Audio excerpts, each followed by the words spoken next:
Et on va donc aborder ce matin un sujet lié à celui qu'on a vu la semaine dernière sur les rêves, puisque ce matin j'ai choisi de traiter Jung et l'alchimie et les relations que Jung va faire entre les étapes de l'individuation, qu'on a déjà vu la semaine dernière et les autres années chez Jung, et les étapes de l'œuvre alchimique. Et évidemment, ce qui va être vécu dans ce processus alchimique, eh bien, on va le retrouver dans les rêves. Je n'ai pas trop parlé la semaine dernière, ce n'était pas trop le sujet, mais là maintenant, il faut qu'on fasse le lien, la passerelle entre ce qu'on a vu sur les rêves et leur interprétation et ce processus alchimique, puisque bien entendu, les rêves et surtout ce qu'on a vu, les grands rêves, les rêves de transmutation, vont être l'expression de ce processus alchimique, donc d'une alchimie intérieure qui se passe chez l'individu. Donc, vous reliez les deux thèmes, puisque ce sont en fait les deux grands thèmes de recherche, de prédilection de Jung. Comme je l'avais expliqué la semaine dernière, les rêves, ça a été son sujet de prédilection de toute sa vie. Pour l'alchimie, son intérêt va commencer à une date très précise. La relation de Jung avec l'alchimie commence en 1928. Donc là, il y a une date extrêmement précise. Il a 53 ans. Et il y a un événement très, très particulier qui le fait s'intéresser à l'alchimie. C'est un grand sinologue, donc spécialiste de la Chine ancienne, Richard Wilhelm. Richard Wilhelm, qui lui envoie un traité chinois qui s'appelle le mystère ou le secret de la fleur d'or. Et Wilhelm demande à Jung d'écrire un commentaire psychologique sur ce traité. Alors Richard Wilhelm, Jung ne le connaissait pas, mais ce n'était pas un inconnu. C'est quelqu'un qui était devenu célèbre par ses traductions du fameux Yi King, qui est le livre de sagesse et de divination essentiel pour la Chine, qui est le livre des transmutations ou le livre des métamorphoses, qui est ce condensé de sagesse traditionnelle chinoise, vous savez, à partir de ces fameux hexagrammes, qui sont eux-mêmes composés des 8 trigrammes, 8 trigrammes, combinés 2 à 2, ça donne les 64 hexagrammes du Yi King, et qui sont ces petits dessins, trigrammes ou hexagrammes, composés des deux polarités essentielles de l'énergie une, de la nature, qui sont le yin et le yang. Expression de ce principe qui est extrêmement difficile à traduire pour nous occidentaux, de principes ou deux expressions du Tao. Bon, je referme vite la parenthèse parce que sinon je vous en parle toute la matinée et c'est pas l'objet. Donc Wilhelm avait fait une superbe traduction du Yi King et grand sinologue, donc passionné par tout ce qui était la pensée, notamment taoïste de la Chine ancienne, et à l'intérieur de cette littérature taoïste, notamment la littérature alchimique, puisque les taoïstes ont toute une tradition alchimique très ancienne et très importante, qui n'a rien à envier à notre tradition alchimique occidentale. Bref, en 1928, Wilhelm envoie ce traité à Jung et lui demande d'en écrire un commentaire psychologique. Et ce qu'il va faire, C'est d'ailleurs un de ses livres maintenant édités, Commentaires sur le mystère de la fleur d'or. Donc vous avez plusieurs éditions, là c'est chez Albin Michel, vous avez une autre en format poche, Commentaires sur le mystère de la fleur d'or. C'est un traité donc taoïste d'alchimie qui relate les 4 étapes d'une révolution de la lumière, d'un surgissement de la lumière, et qui a pour terme l'éclosion de ce que les taoïstes appellent parfois l'embryon d'immortalité, qui est une sorte d'équivalent de notre pierre philosophale, embryon d'immortalité, éclosion d'un germe immortel qui signale la renaissance, la naissance d'un nouvel être, puisque la base de la science alchimique, c'est de s'intéresser au processus de mort et renaissance. Et ça, c'est universel, l'alchimie taoïste comme l'alchimie occidentale. Donc, ça va être une révélation, puisqu'il va trouver dans ce texte qu'il ne connaissait absolument pas. Jusqu'alors, Jung ne s'intéresse pas du tout à la tradition de l'Orient. C'est ça le point de départ, en fait, en 28. Ce texte fait l'écho de ses propres recherches et de ses fameux dessins que lui-même exécute, ou ceux de ses patients, les fameux mandalas, dont on a largement parlé. Et ces dessins, ces représentations, donc en forme de mandala, donc structure géométrique, cercle, carré, triangle, lui semble être une réponse à ces questions posées dans le traité de la fleur d'or sur l'évolution et toutes les étapes par lesquelles l'individu passe pour cette transmutation. Alors, comme on dit en Occident, transmutation du plomb en or, c'est-à-dire transmutation de ce qui est le plus obscur, le plus lourd en nous, vers quelque chose d'un peu plus lumineux. Donc on verra ça en détail.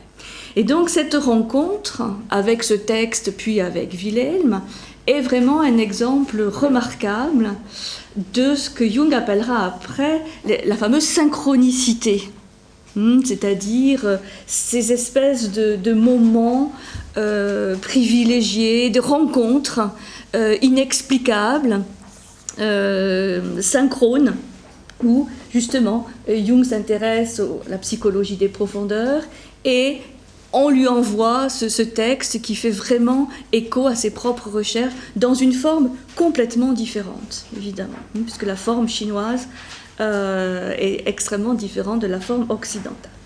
Et donc, ça marque un tournant dans la vie de Jung, puisque il est en train d'écrire le fameux livre rouge dont on a parlé la semaine dernière, et il l'arrête brutalement. On dit même qu'il l'arrête en plein milieu d'une phrase, en 1930. Donc il arrête cette expérience de descente aux enfers et de représentation de tout ce qu'il vit avec l'inconscient, qu'il avait débuté en 1913, vous vous rappelez. Il arrête et à partir de là, il va s'intéresser, mais de manière systématique, à l'alchimie. Il va rechercher tous les traités alchimiques du Moyen-Âge, de la Renaissance, de la tradition occidentale. Et évidemment, il va aussi étudier la tradition alchimique taoïste, chinoise. Et ça va être systématique jusqu'à la fin de sa vie. Il va faire de cette recherche vraiment le fil conducteur de son cheminement, et il va étudier tous les parallèles qu'on peut faire entre la psychologie des profondeurs, c'est-à-dire la connaissance du conscient, de l'inconscient, et de tout ce qu'il renferme, avec le processus alchimique, qui est un processus à la fois de spiritualisation de la matière, c'est-à-dire la matière devient plus subtil, plus spirituel, et en même temps qu'un processus de condensation ou de matérialisation de l'esprit. On va y revenir sur ce double processus, ce double chemin de l'alchimie, qui est à la fois une spiritualisation de la matière, une subtilisation de la matière et une condensation de l'esprit, avec cette fameuse rencontre qui va se passer dans ce monde intermédiaire qui, chez les alchimistes, est représenté symboliquement par l'élément du mercure, l'élément mercurial, et ceci explique pourquoi la tradition alchimique s'inscrit dans la tradition hermétique. Hermès, chez les Grecs, Thoth chez les Égyptiens, qui va donner Mercure chez les Romains. Donc il y a là toute une filiation. Et donc, il ne cessera jusqu'à la fin de sa vie de montrer les parallèles entre les images des vieux traités, des vieux grimoires alchimiques et les productions issues des rêves, des dessins de ses patients et de lui-même. Il exprime dans son livre autobiographique, Ma vie, il dit « Je retrouvais ainsi, enfin, le sol qui avait été la base de mes propres expériences. » Vous vous rappelez que cette descente aux enfers, dans l'obscurité, l'inconscient, notamment de 1913 à 1917, avait été très éprouvant pour lui, très difficile, et sans une période de perte de repères, qui est une des premières étapes justement de l'œuvre alchimique. Perte de repères, et donc le fait de recevoir ce texte et de se rendre compte qu'il y a toute une tradition en fait qui parle de cela, lui donne enfin des repères ou des éléments qui le sortent de sa propre expérience personnelle ou de celle proche de ses patients, et qui lui permet de toucher là quelque chose d'universel. Donc il dit « Je retrouvais ainsi enfin le sol qui avait été la base de mes propres expériences durant les années 1913 à 1917. Car le processus par lequel j'étais alors passé correspondait au processus de métamorphose alchimique. » C'est-à-dire qu'il reconnaît tout d'un coup que ce qu'il a vécu, est décrit par les traités, par ce traité de la fleur d'or, mais bien d'autres traités alchimiques, comme justement le standard, le modèle, la référence du processus alchimique. Et donc, s'il y a concordance, dit-il, entre les images de l'alchimie et celles de l'inconscient de l'homme moderne, cela démontre l'existence des archétypes et de l'inconscient collectif. C'est-à-dire que ça va le renforcer, cette confrontation à toute cette tradition chinoise, ça va le renforcer dans ce qu'il avait découvert par d'autres biais sur l'existence des archétypes. Donc vous savez, c'est cette capacité de préformer des images, l'existence de ces images archétypales qui constituent l'inconscient collectif. À savoir que notre inconscient personnel, c'est-à-dire l'inconscient qui nous habite chacun d'entre nous, est plongé dans un inconscient beaucoup plus vaste, beaucoup plus large, l'inconscient collectif, qui est le patrimoine de toute l'humanité. Et de toute l'humanité dans des espaces-temps extrêmement différents. Il écrit aussi dans son livre Psychologie et alchimie, puisqu'il y a énormément de références dans son œuvre évidemment à l'alchimie, comme au rêve, notamment ce livre Psychologie et alchimie. Il écrit « Le secret de cette philosophie alchimique, c'est la métamorphose de la personnalité. Grâce au mélange et à la synthèse de ces facteurs nobles et de ces constituants grossiers. » Je répète parce que c'est une phrase clé définir ce que c'est que le processus alchimique, c'est la métamorphose de la personnalité. Vous vous rappelez peut-être que chez Jung, persona, qui vient du mot latin, persona, le masque, c'est une sorte de fabrication que nous faisons pour contacter notre environnement.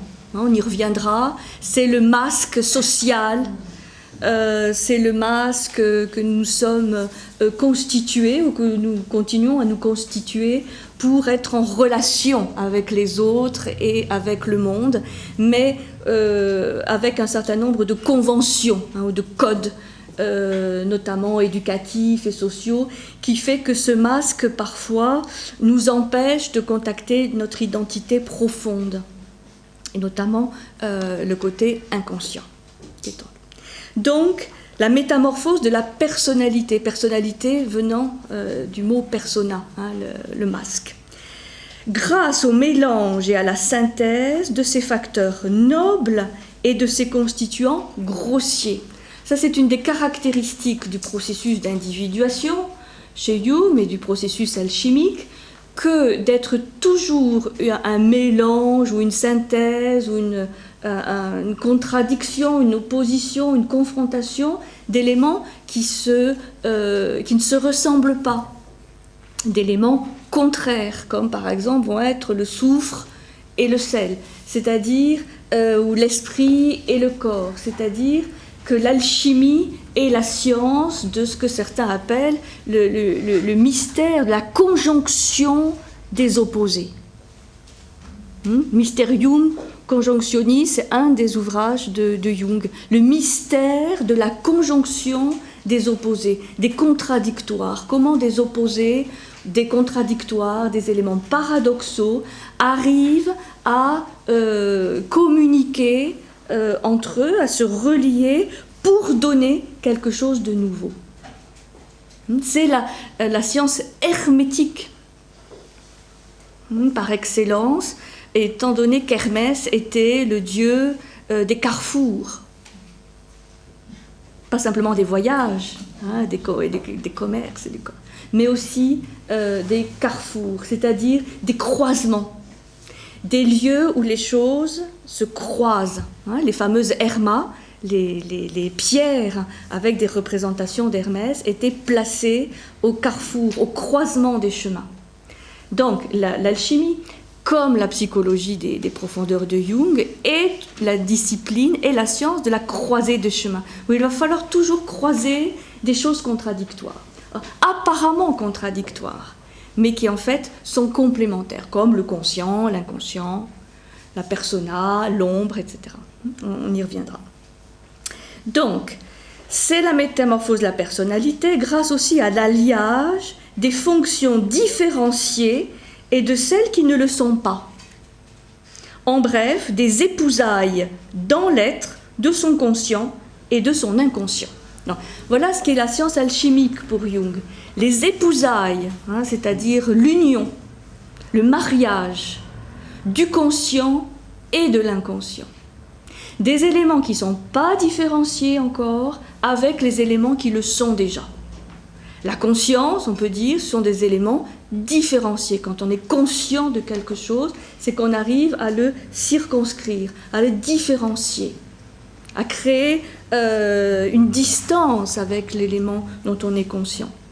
Avec l'élément inconscient, on est dans l'indifférenciation, l'indétermination, la confusion, le chaos, où les choses sont, mais elles ne sont pas claires.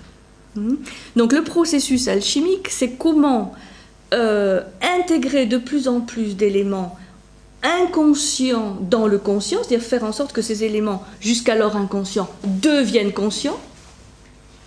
Comment élargir le champ de la conscience, comment ajouter à des éléments déjà différenciés, des éléments qui jusqu'alors étaient indifférenciés, dans une sorte de magma, de chaos, de materia prima, disent les alchimistes, de matière première, où tout y est, à l'état de soupe, de grand bouillon de culture, mais où les choses ne sont pas encore différenciées.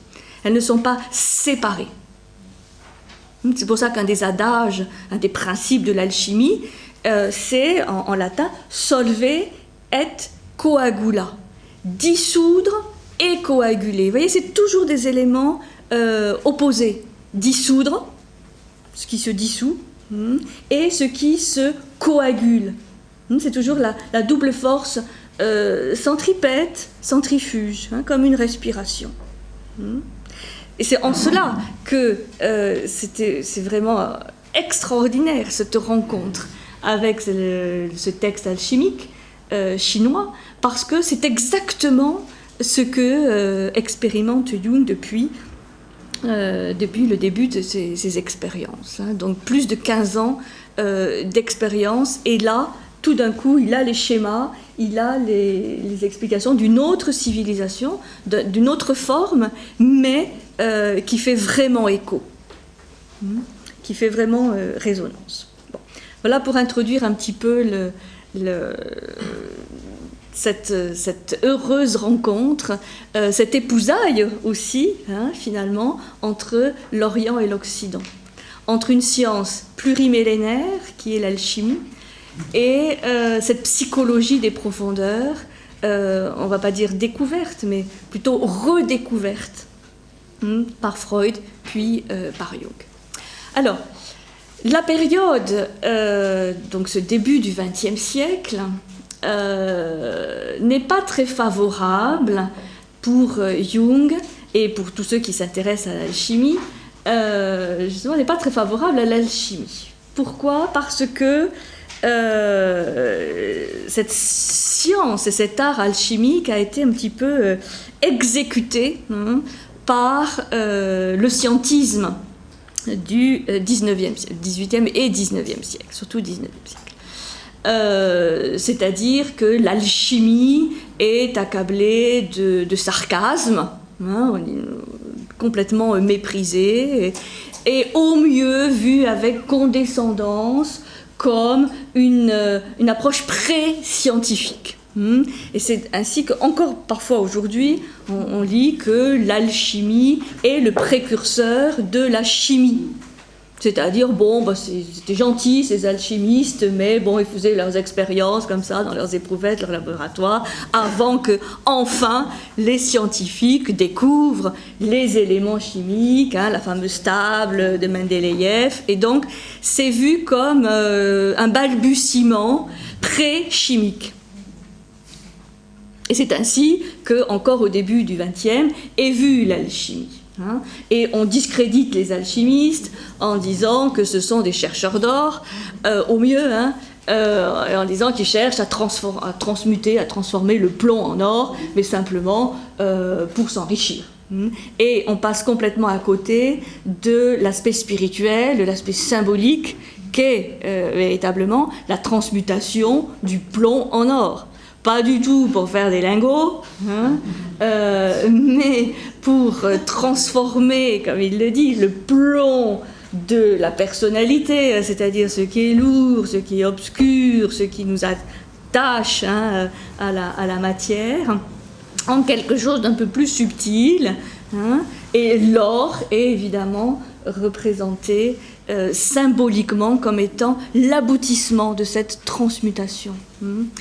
Donc, début du XXe, l'alchimie est peu estimée, et c'est Bachelard, c'est Gaston Bachelard qui, le premier, va essayer de réhabiliter cette vision alchimique.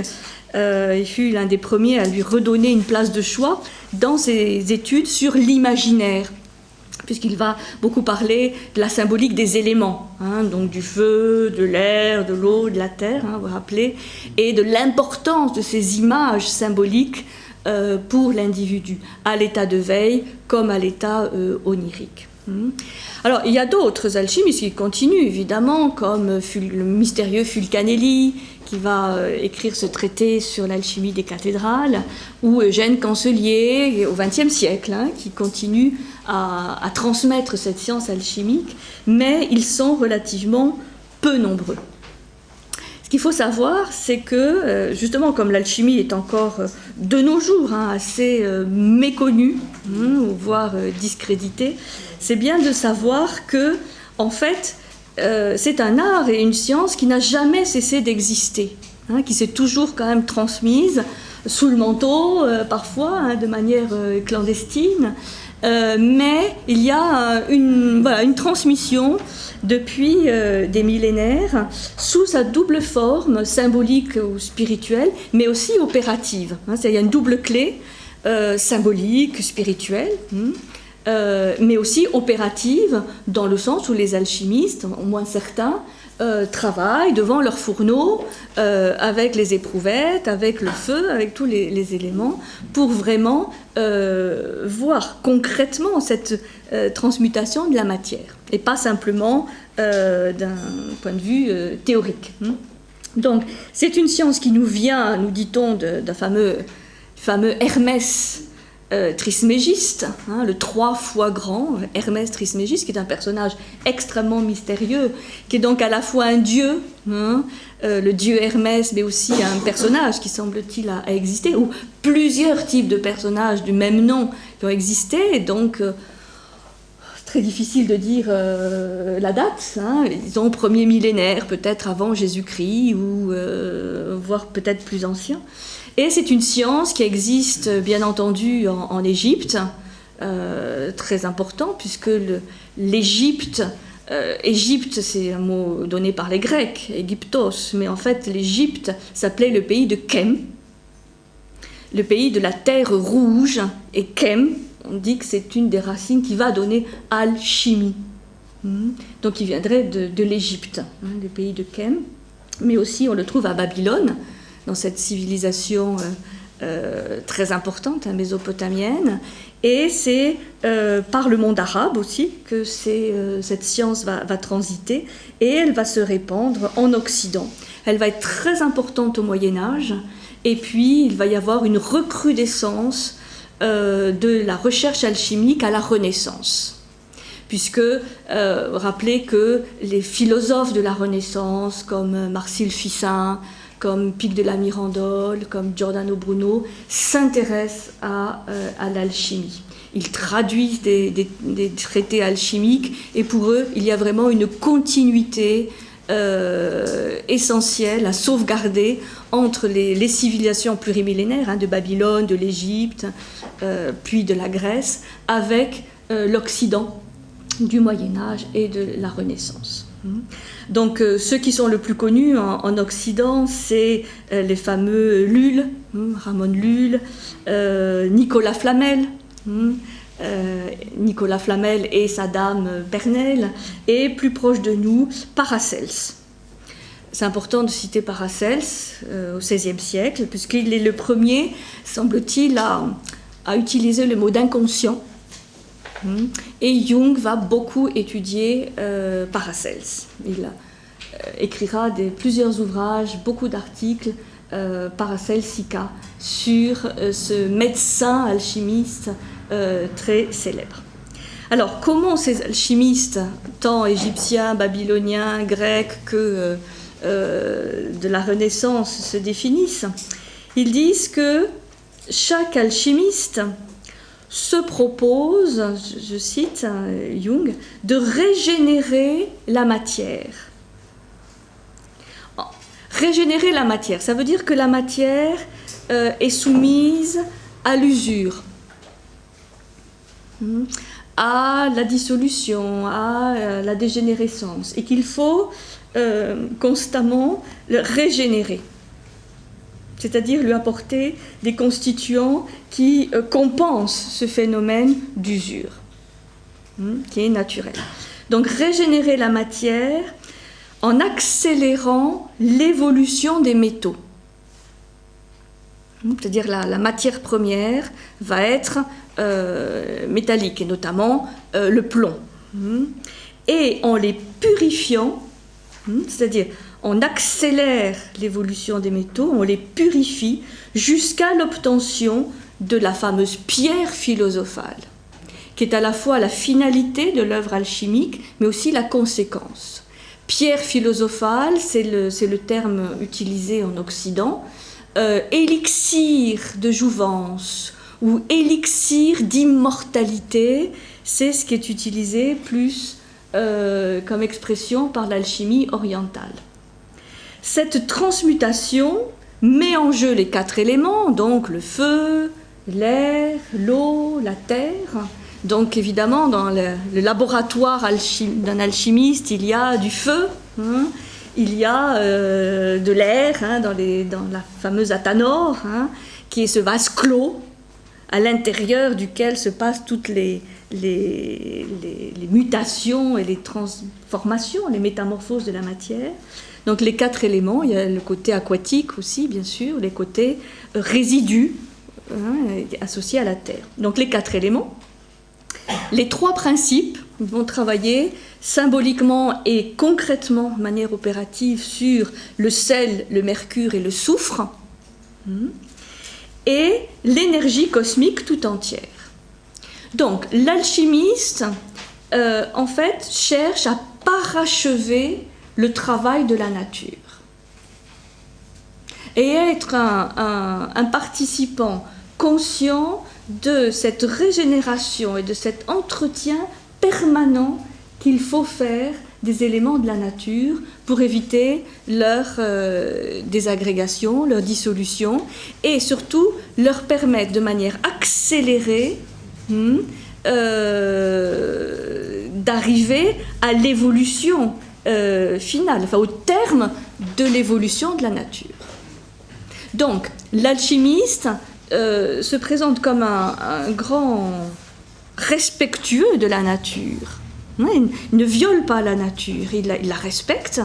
Il respecte aussi la création, et le créateur, le démiurge, et il se conçoit comme une aide à cette évolution de toute façon inexorable de la nature en en accélérant le processus.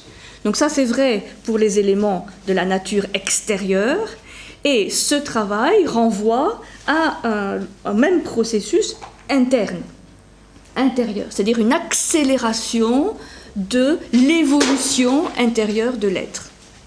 Évolution qui de toute façon aura lieu, mais qu'il s'agit là d'accélérer un petit peu par ces prises de conscience un peu plus rapides que si on laissait faire la nature, toute seule. Donc, je dis ceci parce que parfois on présente les alchimistes comme un peu quelqu'un des gens un peu prométhéens qui veulent absolument violer un peu ou être en force par rapport à la nature. Pas du tout. Il s'agit de s'inscrire dans ces lois de la nature, donc de les connaître, de les comprendre, de les accepter, d'être humble par rapport à ces lois de la nature, mais aussi de se dire, bon, si on peut peut-être accélérer le processus, pourquoi s'en priver ? Parce que ça éviterait quelques souffrances, quelques chemins de traverse, notamment au niveau individuel. Sachant que toute évolution individuelle, intérieure, d'un individu, rétroagit sur l'évolution cosmique. Donc, voilà, pour situer, je suis un peu longue sur le fait de situer l'alchimie, parce que je crois qu'il y a un certain nombre de contresens parfois sur ce qui est vraiment une science et un art très, très ancien et très respectable. Alors, comment se situe Jung par rapport à ça ? Lui, il est dans la psychologie des profondeurs, et il considère en fait que s'il y a nécessité de faire tout ce travail sur la psychologie des profondeurs et de relier ça à l'alchimie, c'est que l'humanité a perdu les clés, quelque part, de la science alchimique traditionnelle. Bien sûr, il reste quelques chercheurs ici et là, mais il y a eu ce qu'il appelle une cassure. Alors ça, je trouve que c'est vraiment intéressant pour ne pas penser que Jung puisse concevoir la psychologie des profondeurs, c'est-à-dire sa discipline, comme un progrès linéaire par rapport à l'alchimie. C'est tout le contraire. Il dit, si on n'avait pas oublié la science alchimique, on n'aurait pas besoin, disons, de travailler cette discipline scientifique de la psychologie des profondeurs. Parce que pour lui, c'est une science, une approche scientifique. Mais l'humanité a oublié tout ça. Donc, nécessité d'étudier de manière scientifique ce processus, parce que l'homme ne capte plus, ne comprend plus ce qu'autrefois il pouvait capter de manière directe. Il dit, la psychologie s'est construite sur une cassure, sur une béance, source de névrose pour maints individus déracinés et désorientés. Il justifie ainsi son propre apport dans ce domaine. Le monde s'est vidé de la présence vivante du symbolisme et l'homme a oublié ce temps où la conscience ne pensait pas encore, mais percevait. Il explique qu'il y a eu une époque fort lointaine où l'homme pouvait capter, percevoir de manière quasi intuitive ces lois de la nature et travailler avec. Mais que, au fil des siècles, l'homme a tourné le dos à cela et il s'est créé donc un grand vide. La pensée à l'époque était ressentie comme une apparition et pour ainsi dire vue et entendue. Il était donc naturel qu'en ce temps, le symbolisme alchimique parlât aux hommes de façon directe, non intellectualisée. L'actuelle psychologie de l'inconscient ne pouvait naître que de cette rupture de l'union mystique de l'homme et de la nature. Donc, il y a eu une rupture, il y a eu une cassure, il y a eu une béance, donc un champ ouvert à l'exploration scientifique de ces processus, mais qui pour lui sont une nécessité parce que l'homme a oublié. Ça veut dire qu'il a un très grand respect pour cette tradition alchimique, mais qui aujourd'hui n'est plus comprise en fait par personne ou presque. Mais, quand il dit que l'homme ne capte plus, toutes les cultures, il n'y a pas certaines cultures qui échappent à ça, qui continueraient à capter, des plus primitives. Oui, des micro-sociétés, peut-être, oui. Mais là, il parle en général de l'humanité, et notamment de l'Occident, puisqu'il reconnaît que peut-être dans la mentalité chinoise, ce lien de l'homme avec le cosmos est resté peut-être plus organique, plus vivant, mais en tout cas en ce qui concerne l'Occident, non. Non, là le diagnostic est sévère. Il n'est pas le seul. D'autres anthropologues parlent de catastrophe métaphysique de l'Occident. Je pense à Gilbert Durand.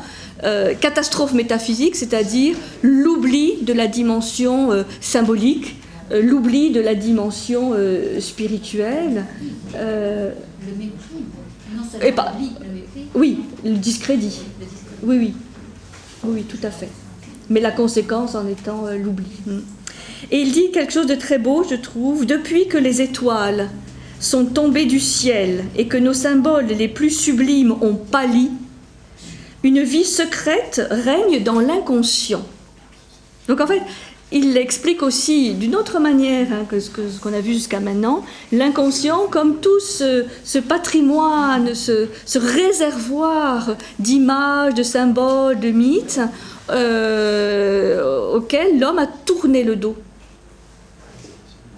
Et donc, c'est un ensemble d'éléments qui sont refoulés, qui sont dans l'inconscient personnel et dans l'inconscient collectif, et que pour lui, la psychologie des profondeurs va aider à refaire surgir, et on va pouvoir refaire le travail de lien, de conjonction des opposés, conscient-inconscient.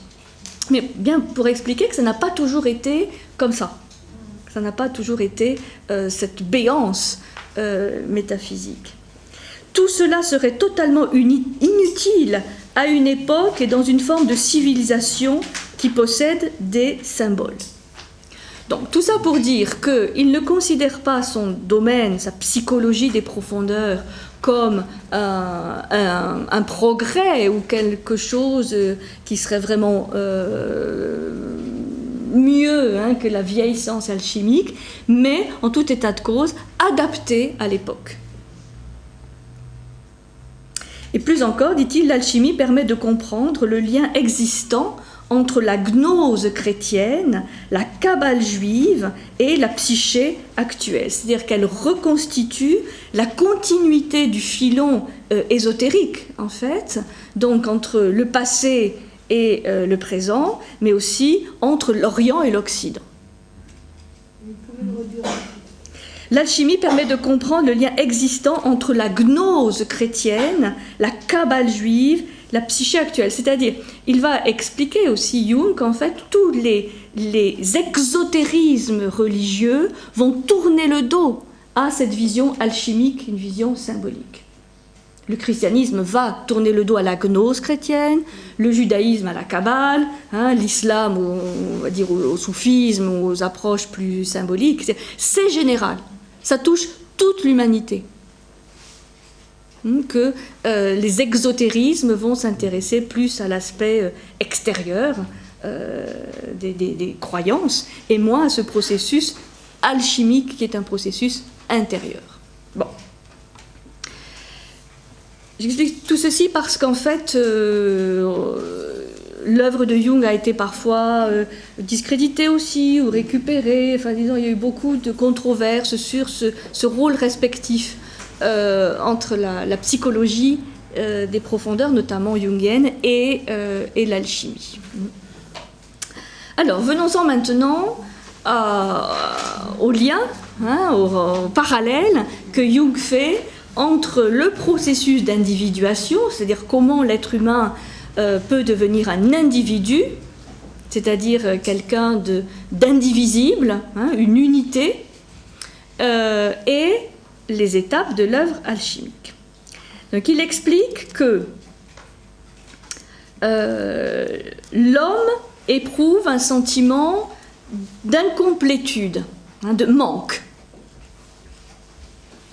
d'une nostalgie d'une origine, quelque part, ou d'une totalité, plus que d'une origine encore, d'une totalité. L'homme se sent incomplet et il a la nostalgie d'un état qu'il a connu ou qui est comme ça enfoui, d'une totalité. Et il ressent ce besoin ou cette nécessité de retrouver cette totalité. C'est-à-dire une sorte d'intégrité de son être qu'il aurait perdu.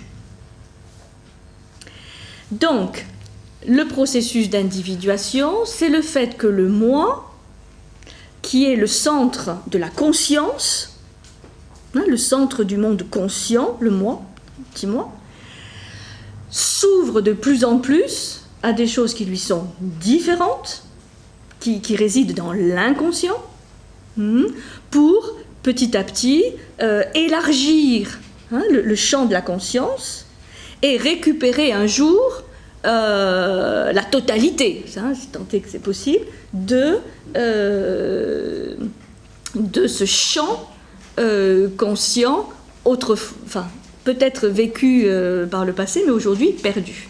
Donc si vous imaginez le conscient comme un îlot, comme une île, comme un îlot, au sein d'un grand océan qui est l'inconscient, l'idée c'est de faire croître l'îlot de la conscience, pour que de plus en plus de choses sortent de cet état indifférencié de l'inconscient et deviennent conscientes.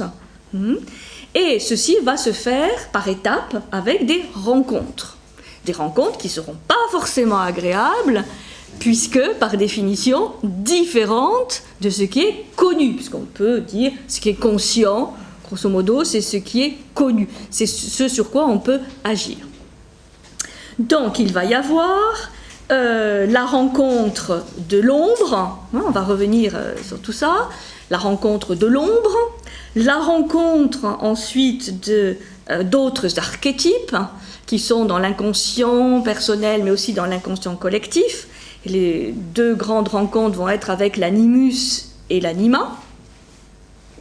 C'est l'animus chez la femme, c'est-à-dire tout ce qui représente une partie de son inconscient, symbolisé par l'animus, et pour l'homme, l'équivalent, qui est l'anima. Donc, il va y avoir la rencontre de l'archétype ombre, la rencontre des archétypes sexuels, animus et anima, et si on poursuit le processus, il va y avoir les rencontres avec l'archétype lumière, et enfin, le dernier archétype qui va être rencontré, qui couronne le processus d'individuation, le soi, l'archétype du soi, soi S majuscule, OI, qui représente vraiment cette idée de centre, de totalité, qui est au cœur du mandala, et qui est ce qui est le plus large, englobant le conscient et l'inconscient. Je vais vous donner la définition qu'il donne du soi, enfin, pas la définition, mais vous savez qu'à la fin, il y a un glossaire qui est très bien fait, avec des définitions. Et donc, c'est pas mal de s'y reporter. Alors, le soi. Je ne vais pas tout vous lire, mais le soi est non seulement le centre, mais aussi la circonférence complète qui embrasse à la fois conscient et inconscient. Donc c'est vraiment le dernier archétype rencontré, le soi. Il est le centre de cette totalité, comme le moi est le centre de la conscience. Donc en fait, c'est un élargissement du moi jusqu'au soi. C'est difficile, mais c'est un élargissement de la conscience jusqu'à intégrer ces éléments de l'inconscient jusqu'au soi. Le soi est aussi le but de la vie. Il est l'expression la plus complète de ces combinaisons du destin que l'on appelle un individu. Et c'est pour ça que d'arriver au soi va nécessiter de multiples métamorphoses, de multiples transformations, transmutations, exactement comme ce qui se passe dans l'éprouvette ou dans la tanor, dans ce vase clos, hermétiquement clos, où se passent toutes les transmutations de la matière. C'est pareil. Avec ces opérations de dissolution, où les choses se dissolvent, et puis où elles se coagulent. C'est précipité. Peut-être des expériences fâcheuses avec des éprouvettes et des précipités qui ont tout fait exploser. Voilà. C'est pas sans risque. Le processus alchimique, que ce soit dans la tanor ou dans l'éprouvette, ou que ce soit à l'intérieur de soi-même, n'est pas sans risque. Ça, on l'a bien vu avec ces expériences, puisque lui-même s'est pris vraiment comme cobaye, où on est toujours dans des situations limites.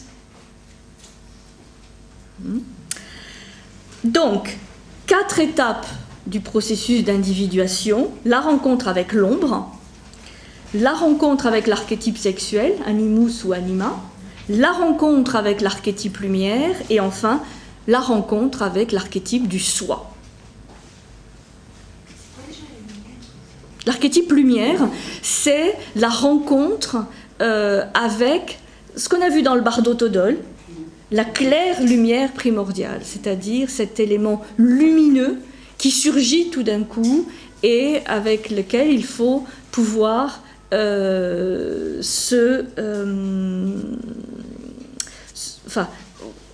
établir un lien, être ni fasciné ni rejeté, ce qui est la clé du Bardo Todol, de toutes les visions qui défilent, ne jamais être fasciné, attiré, ni repoussé. Bon, avec cette lumière, cet archétype lumière, on va le voir dans le processus, cette neutralité. Et le soi, la rencontre avec l'archétype du soi, c'est la finalité, c'est la fin de l'opération alchimique, qui nous amène toujours à ce trésor donc qui revêt de multiples noms. C'est soit le corps de diamant, là ça nous renvoie à ce qu'on a vu dans le bouddhisme tibétain, la Vajrayana, la voie du diamant, c'est-à-dire c'est ça, hein, la pierre philosophale, la fleur d'or, donc ce qui éclot, ce qui s'épanouit, puisque c'est un accomplissement. L'or, bon, le métal incorruptible par excellence. Le lapis, on l'appelle aussi le lapis lazuli, hein, cette magnifique pierre bleue, ou tout autre nom, puisque là il y a beaucoup de noms. L'embryon, comme je disais tout à l'heure, l'embryon d'immortalité. Avec toujours donc dans ce processus d'individuation, comme dans le processus alchimique, la réconciliation des contraires. C'est-à-dire qu'il faut pouvoir faire se rencontrer les opposés. Donc, ces 4 phases du processus d'individuation sont à mettre en parallèle, c'est ce que fait Jung, avec les 4 phases, ou 4 étapes du processus alchimique. 4, puisque lié aussi à tout le processus de vie, mort et renaissance, donc des 4 saisons. Donc souvent on parle de 3 étapes dans le processus alchimique, mais en fait c'est une réduction par rapport au processus complet qui est en 4 étapes. Donc ce sont des couleurs en général qui sont associées à ces 4 étapes de l'alchimie. On a la première étape qui est l'œuvre au noir, qui va être liée au processus de putréfaction, de dissolution, mais aussi de calcination, l'œuvre au noir, qui est voilà, une sorte de retour à la matière première et à cet état de désintégration. Donc c'est un état extrêmement inconfortable de la matière. Ensuite, on a l'œuvre au blanc, qui est une étape de purification, de lessivage, de lavage, où on passe du noir au blanc. Ça, c'est ce qu'on appelle le petit œuvre alchimique. L'œuvre au noir, l'œuvre au blanc. Et ensuite, on a les 2 étapes du grand œuvre, ce qui constitue le grand œuvre alchimique, l'œuvre au jaune, qui est celle qui est parfois oubliée, qui est liée à la sublimation, donc au rayonnement, à la couleur jaune, de rayonnement lié à l'or, sublimation, pour enfin obtenir la dernière étape, qui est le rouge, qui est l'étape de l'incandescence. Donc, souvent on réduit, et ça a été fait aussi en alchimie occidentale, on réduit à 3 étapes, noir, blanc, rouge, et on dit que ce sont les 3 couleurs symboliques traditionnelles de l'alchimie, 3 couleurs de Darty, noir, blanc, rouge, mais en fait, et de bien d'autres, mais en fait il y a 4. C'est une demi-blague. C'est une demi-blague, parce que la publicité va beaucoup jouer avec ces couleurs symboliques, les détourner de leur aspect interne. Mais donc 4, noir, blanc, jaune et rouge, qui est là l'apothéose du processus lui-même. Donc, évidemment, le noir, c'est le point de départ, c'est l'état de crise, de déconstruction, on va dire, de désagrégation, de putréfaction, où il va y avoir cette fameuse rencontre avec l'ombre, jusqu'à la construction de quelque chose d'incorruptible. L'or et le rubis, qui est parfois lié à la dernière étape rouge, l'or et le rubis sont ces symboles de ce qui est incorruptible en l'être. C'est-à-dire que là, il ne s'agit pas simplement d'atteindre l'immortalité, puisque ça c'est une image. Il ne s'agit pas de devenir immortel ou d'atteindre de vouloir l'immortalité, mais beaucoup plus de vouloir atteindre l'incorruptibilité. de devenir un être incorruptible, comme l'est le diamant, comme l'est l'or, comme l'est le rubis, c'est-à-dire quelque chose, oui, d'éternel, d'immortel, mais pas dans la clé biologique ou physique, hein, dans une clé plus symbolique. De retrouver l'intégrité, c'est-à-dire l'unité, la totalité perdue. C'est comme si il y avait une sorte de totalité de l'être qui s'était désintégrée, et donc autant de morceaux de puzzle partis dans tous les sens. Hein, c'est ce que le mythe d'Osiris va raconter. On découpe Osiris en morceaux, on disperse les morceaux dans toute l'Égypte, et ensuite il faut les retrouver et les rassembler, les reconstituer le corps d'Osiris pour pouvoir concevoir Horus le fils. Donc évidemment, cet être-là a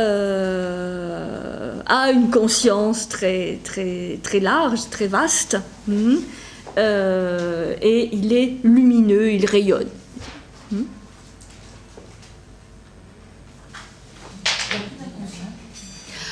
On ne peut pas dire qu'il n'y ait plus d'inconscient, parce que ça serait un peu radical. Mais disons que par rapport à l'expérience humaine, c'est le maximum qui peut être fait par un être humain. Et donc, quand dans les mandalas tibétains, on parlait des bodhisattvas, des dhyani Bouddhas, des Bouddhas de méditation, ce sont des figures quelque part humaines qui sont exemplaires de ce processus d'individuation. C'est pour ça qu'ils peuvent inspirer, ils peuvent servir pas un modèle à imiter, mais témoignant de l'opérationnalité du processus. Que ce n'est pas quelque chose simplement de symbolique ou de théorique, mais que c'est quelque chose qui peut être réellement vécu dans la chair de l'être humain, biologiquement, psychologiquement et spirituellement. Est-ce que Jung établissait un parallèle avec le bouddhisme tibétain dans son œuvre ? Alors oui, puisqu'à partir de Wilhelm lui a fait connaître d'autres spécialistes, d'autres grands chercheurs bouddhisme tibétain, notamment Giuseppe Tucci, qui a travaillé toute sa vie sur la symbolique des mandalas. Et donc là, ça a été, vous avez expliqué, les fameuses rencontres d'Eranos, où ils ont pu échanger, mais c'est quelque chose qu'ils ne connaissaient pas jusqu'aux années 30. Et à partir de là, oui, il s'est intéressé à tout cela, il a même écrit un commentaire psychologique, là aussi, du Bardo Todol. C'est-à-dire le Bardo Todol avec la clé de la psychologie des profondeurs. Donc ça, je vous le conseille si ça vous intéresse. C'est publié dans Psychologie et orientalisme. Il y a tout un ouvrage, Psychologie et orientalisme, où il y a ce commentaire psychologique du Bardo Todol. C'est tout ce que c'est le Bardo Todol. Ah oui, mais alors là, il faut acheter les CD. Là, je fais de la pub pour le CD. En tout cas, ce qui est très intéressant, c'est que il y a un principe qu'on a vu dans le Bardo Todol qui est d'être très neutre, très équanime, par rapport à toutes les visions qui défilent, comme des projections de ses propres formes mentales. C'est exactement la même chose qui va se passer dans le processus d'individuation. Donc là, c'est vraiment intéressant d'étudier les parallèles. Bon, on va t'expliquer en 3 mots ce que c'est que le Bardo Todol pendant la pause. Alors, on fait la petite pause, oui, et puis on rentre dans le détail des quatre étapes alchimiques. Ça va ? Vite, on va prendre un café. Alors, c'est parti. Première phase.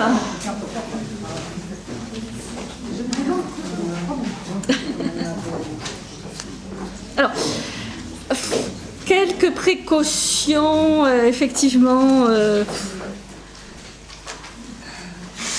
de langage. Le langage, bon, nous limite, permet de nous exprimer, mais nous limite. Et il y a une caractéristique du langage, c'est qu'il est chronologique, c'est-à-dire on met un mot après l'autre. Et donc parfois c'est un barrage à une compréhension plus globale, plus totale, une captation plus intuitive. Donc ce que je vais vous raconter des phases du processus alchimique, bien entendu c'est un processus chronologique, ça se suit, et en même temps, tout se passe en même temps.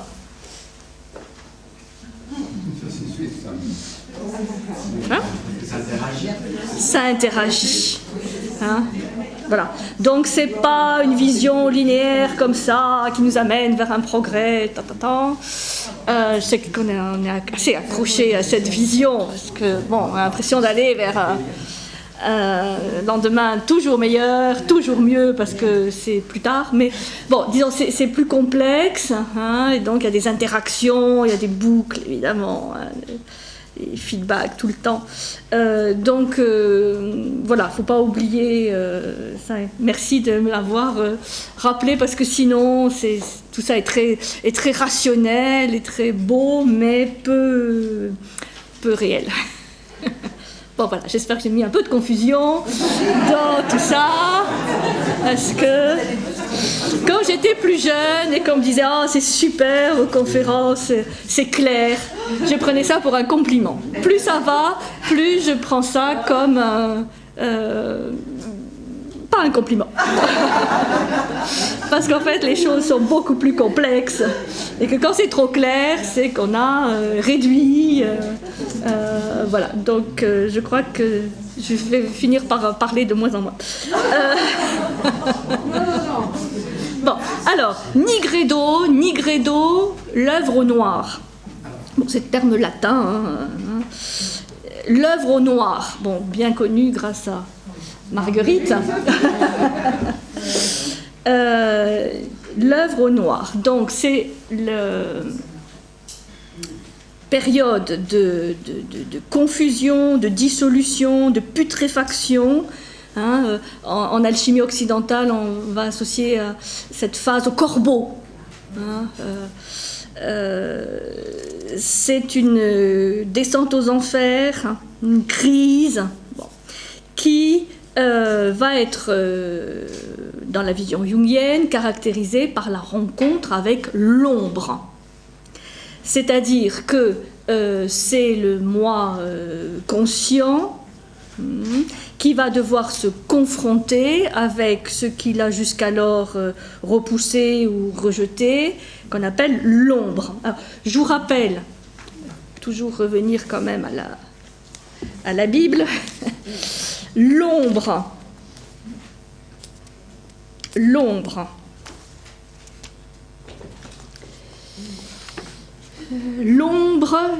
personnifie tout ce que le sujet refuse de reconnaître ou d'admettre, et qui pourtant s'impose toujours à lui, directement ou indirectement, par exemple les traits du caractère inférieur ou autres tendances incompatibles. Bon. L'ombre est cette personnalité cachée, refoulée, le plus souvent inférieure et chargée de culpabilité, dont les ramifications les plus extrêmes remontent jusqu'au règne de nos ancêtres animaux. Elle englobe ainsi tout l'aspect historique de l'inconscient. Rendre l'ombre consciente, telle est la tâche du début de l'analyse. Négliger ou refouler l'ombre, identifier le moi avec elle, peut déterminer de dangereuses dissociations. Comme l'ombre est proche du monde des instincts, sa prise en considération continue est indispensable. Bon, j'ai quelques éléments très très épars pour se rappeler de ce que c'est que l'ombre. C'est tout ce que l'on ne veut pas voir, tout ce que l'on ne veut pas assumer, tout ce qu'on le refoule, tout ce qui nous insupporte chez les autres. Hein, c'est un bon moyen de connaître un peu mieux son ombre. Voilà. Et donc, le début du processus, c'est se dire que voilà, il y a en moi autre chose que ce dont je suis conscient. Et cette ombre, elle est à la fois dans l'inconscient personnel, mais aussi dans l'inconscient collectif. Mais disons qu'en général, on la traite plus dans l'inconscient personnel. Donc, cette première phase va être la confrontation avec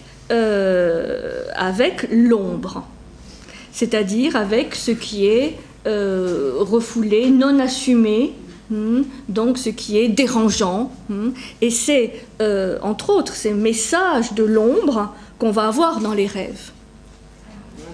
C'est-à-dire, j'avais dit, quelqu'un d'hyper rationnel qui va rêver de choses tout à fait irrationnelles, ou quelqu'un de très bien, qui maîtrise ses pulsions, ses instincts, et qui, dans ses rêves, va se voir dans les pires débordements et orgiastiques, et dire, mais pourquoi je rêve de ça?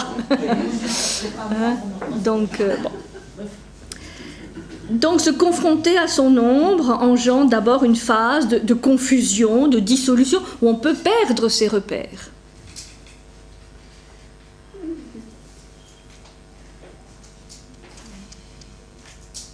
C'est ce qu'il a vécu dans ces années de confrontation à ses visions, à ses fantasmes, à ses rêves, où sont des éléments inconnus de soi-même en général qui surgissent.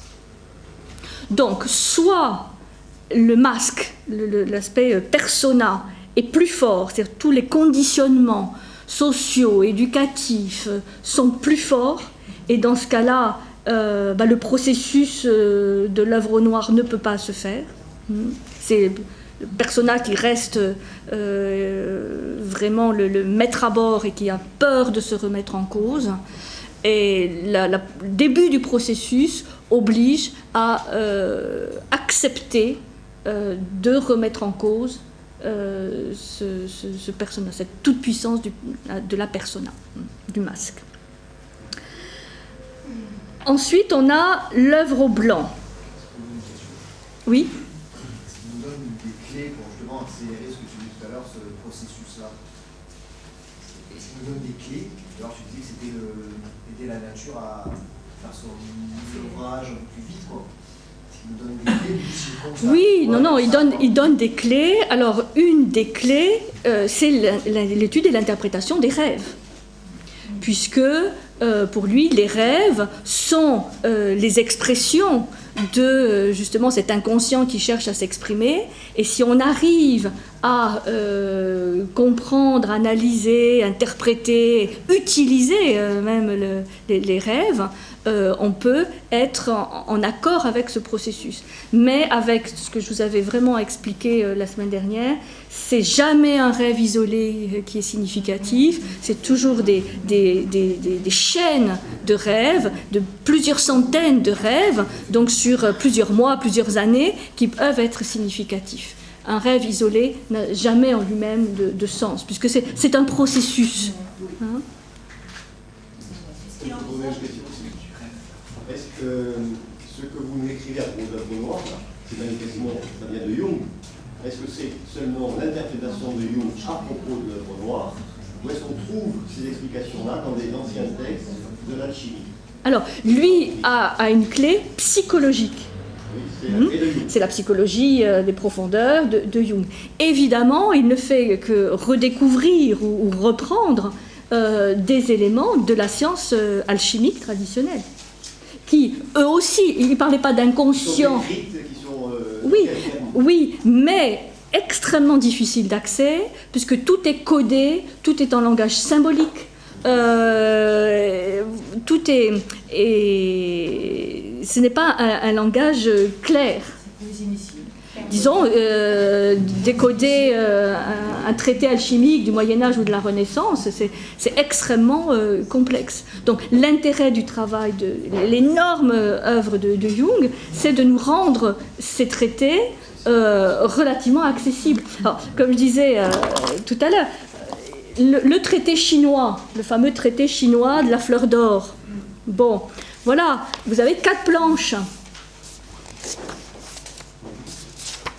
Voilà.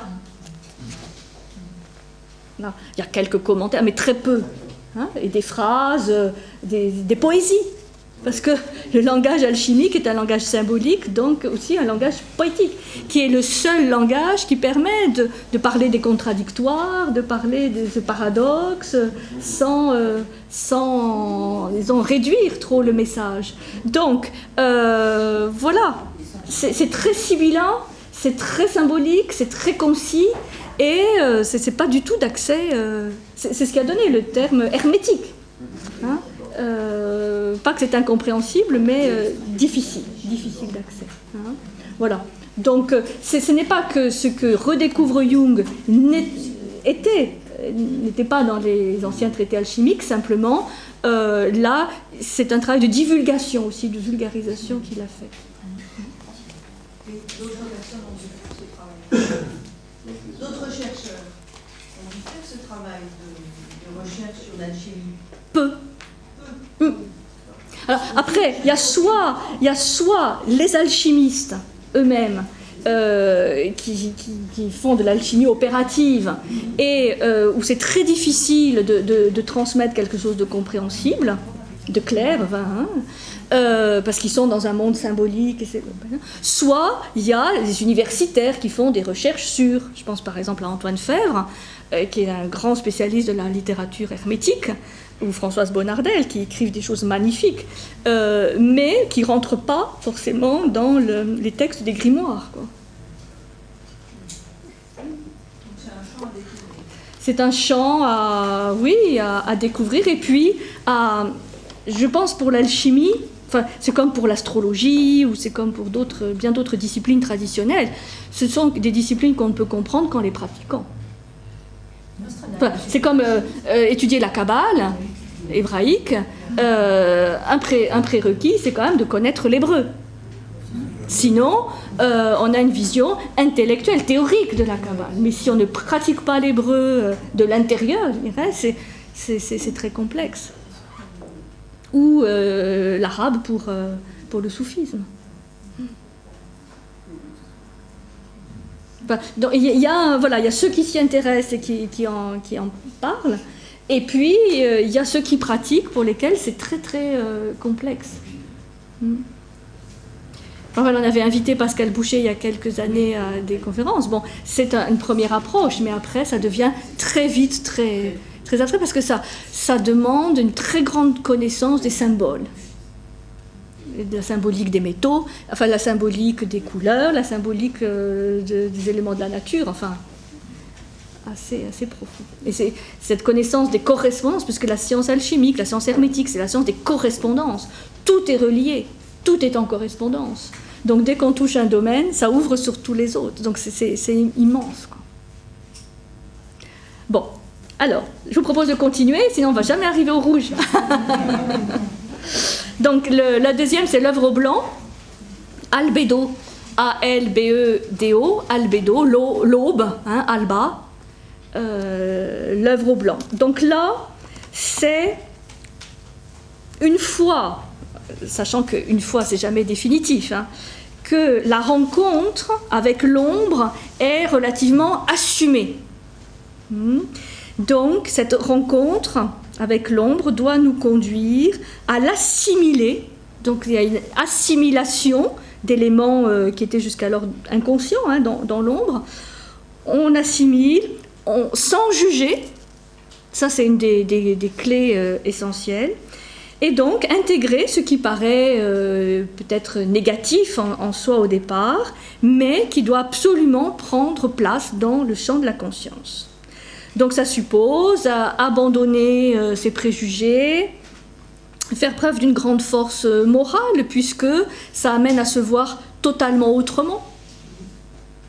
Et ça amène aussi à ce que les autres, avec lesquels on vit, nous voient totalement autrement. Donc c'est une phase de, comme ils disent, de lavage, de lessivage, de purification. Le blanc est lié à la purification. Donc, le premier, c'est on intègre, enfin on est dans le noir, dans l'obscurité, dans les ténèbres, on perd tous ses repères, on y voit plus clair. Il y a donc cette relation peu à peu assumée avec l'ombre, et il faut ensuite la nettoyer, la purifier, hein, la rendre un peu plus lumineuse. C'est pour ça qu'il y a cette couleur blanche qui est liée aussi à la lune. On n'en est pas encore au soleil, mais à la lune. C'est une étape de différenciation, de purification et de formation du caractère aussi, donc d'un point de vue plus psychologique. À la fin de cette étape, l'individu a beaucoup changé. Il ne juge plus autrui, il devient plus compréhensif, plus fraternel, plus ouvert.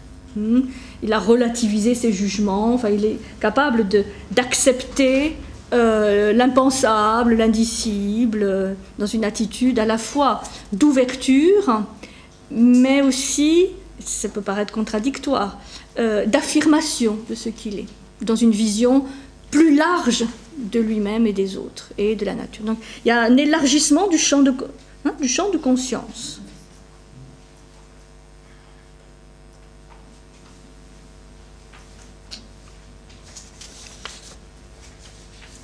Donc on sort du dogmatisme moral, ce qui est bien, ce qui n'est pas bien, et on devient un tout petit peu moins corruptible et influençable.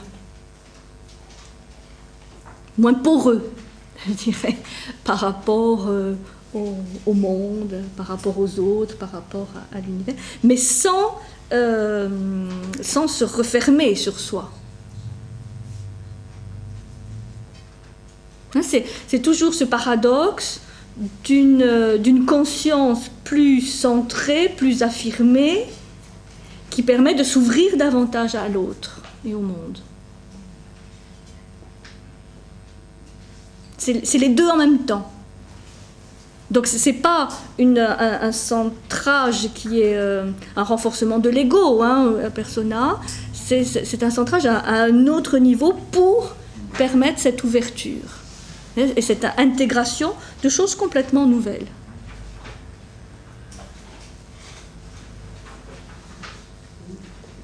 Je pensais aux rencontres capitales qui se sont passées ce week-end, où on invite les gens qui changent le monde. Bon, mais pour changer le monde, il faut le penser autrement, il faut le voir autrement. Ça demande cet élargissement du champ de conscience. Et là, pour l'instant, on se rend compte que c'est pas évident, parce que même si beaucoup de gens sont d'accord sur le diagnostic de notre société, de notre monde, de ce qu'il faudrait, changer les mentalités, changer les préjugés, changer la vision. Nous, on les dit tous, c'est ce qu'il y a de plus difficile à faire. Oui, d'accord, mais ça, bien sûr, changer les mentalités, c'est ce qu'il y a de plus difficile. Mais c'est peut-être, c'est bien pour ça que c'est ça qu'il faut faire. L'inconscient collectif, oui. Bien. Là, Jung signale que le blanc, c'est aussi la synthèse de toutes les couleurs. Donc, il y a vraiment une étape importante avec ce blanc, la synthèse de toutes les couleurs. Et, comme il dit, l'âme commence à jouer son rôle de conduite du corps. C'est-à-dire, c'est comme si ces trois éléments étaient indifférenciés au départ, c'est-à-dire très, très mélangés. L'âme, le corps, l'esprit, tout ça, une sorte de bouillie informe, de matière première de base. Bon, là, avec le blanc, l'âme commence à se penser différente du corps. Et c'est l'âme qui commence à dire « j'ai un corps ». Et pas le corps qui se dit « ah là là, elle est où mon âme ?» Bon, changement de point de vue, conversion. Il y a un retournement, et donc ce qui appartient à l'âme est plus circonscrit, ce qui appartient à l'âme, ce qui appartient au corps appartient au corps. Donc les souffrances du corps sont les souffrances du corps, les souffrances de l'âme sont les souffrances de l'âme. Chaque plan, chaque monde commence à se différencier sans pour autant se séparer. Mais les choses commencent à se clarifier. Ensuite, donc c'est une étape qui semble peu dynamique, où il ne se passe pas grand-chose, mais c'est quand même clé par rapport à la purification. Le lessivage, on purifie. C'est à la fin du petit œuvre, où le Mercure va jouer son rôle de médiateur très important. Mercure. Troisième étape, citrinitas. Citrinitas. Hein, couleur jaune. Jaune citron. Citrinitas. Hein, donc on avait nigredo, albedo, citrina. L'œuvre au jaune. Alors là, c'est très important. On rentre dans le début de la grande œuvre avec la rencontre des fameux archétypes sexuels, animus, anima. C'est-à-dire que là, il y a la confrontation, la rencontre avec la polarité complémentaire. Alors, je n'ai pas trop le temps de reprendre ce que c'est que l'animus et l'anima. Mais sinon, vous rappelez pour ceux qui étaient là. Et sinon, il faut vraiment, je vous conseille, le petit glossaire à la fin où vous avez toutes les... Donc,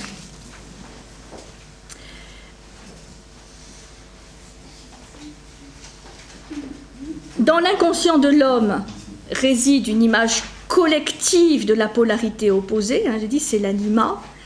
Et pour la femme, l'animus. Donc, pour arriver à reconstituer cette unité ou cette totalité, il va falloir la confrontation, la rencontre du moi conscient, une fois que l'ombre est déjà un petit peu intégrée et purifiée, la confrontation avec cet animus ou cet anima. Et Jung a observé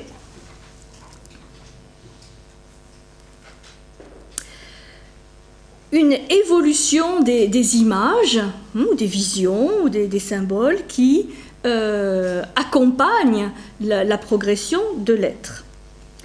Dans le sens où le côté sexué de l'animus ou de l'anima perd de sa force pour devenir quelque chose de plus subtil. Alors là aussi, il y a des étapes, qu'il faut prendre, disons, comme des points de repère, mais sachant qu'il y a à chaque moment possibilité de régression, c'est-à-dire de retour à la case départ. Ça c'est intellectuellement peut-être satisfaisant, mais il faut aussi se dire que de toute façon l'œuvre au noir continue toujours, l'œuvre au blanc continue toujours, parce que c'est un processus dynamique, où ce qui est acquis doit toujours être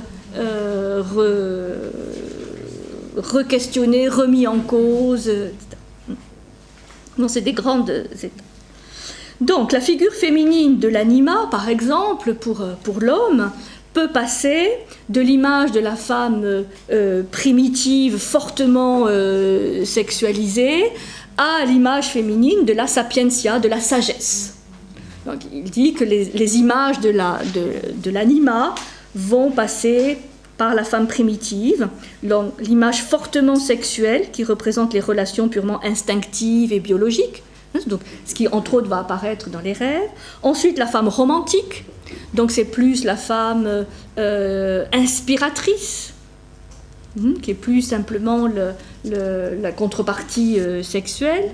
La femme vénérée, où là il y a une sublimation de la sexualité jusqu'à la vénération, la dévotion, l'amour platonique, on va dire. Et enfin la sapientia, la sagesse de l'éternel féminin, c'est-à-dire cet archétype donc qui est dans l'inconscient collectif de cet éternel féminin, de ce qui inspire. Pas simplement qui donne la vie, mais qui inspire et qui aide l'homme à combattre. C'est ce que, par exemple, dans le Moyen-Âge, dans l'amour courtois, les chevaliers qui se battaient pour une dame, c'était un petit peu cet aspect-là qui était c'est-à-dire la dame inspiratrice. Donc c'est une sorte de progression de l'image de l'anima depuis disons la femme sexuelle et uniquement sexuelle jusqu'à disons l'archétype, l'image archétypique ce qu'on va retrouver dans les religions.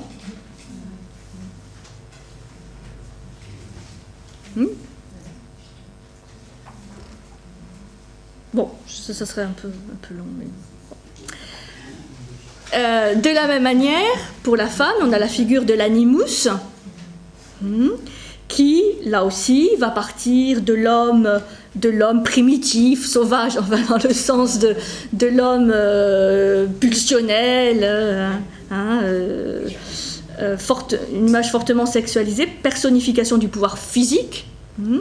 Ensuite, l'homme romantique, là, qui est plus l'aventurier. La sexualité diminue, laisse la place à l'admiration devant la sensibilité ou la prouesse, c'est-à-dire le courage de prendre des risques.